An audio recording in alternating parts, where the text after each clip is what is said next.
এর সাথে এ যোগ করলে 2a হচ্ছে, বিয়োগ করলে 0 হচ্ছে, গুণ করলে স্কয়ার হচ্ছে, ভাগ করলে 1 হচ্ছে। কিন্তু কেন?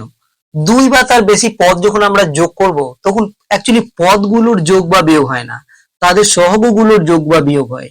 তাহলে এদের কিছু নেই মানে সহগ হিসেবে আমরা কি পাচ্ছি? 1 পাচ্ছি।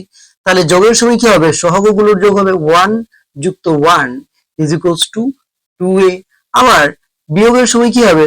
সহগগুলোর বিয়োগ হবে, তাহলে 1 মাইনাস 1 ইজ ইকুয়ালস টু 0 গুণ a ইজ ইকুয়ালস টু 0। কিন্তু গুণ বা ভাগের সময় আমরা সহগগুলোর দিকে তাকাবো না, আমরা কোন দিকে তাকাবো? পাওয়ার।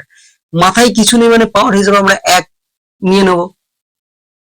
তাহলে গুণের সময় কি হবে? পাওয়ার গুলোর যোগ হবে a টু দি পাওয়ার 1 যুক্ত 1 is equals to a to the power 2, I mean i square square.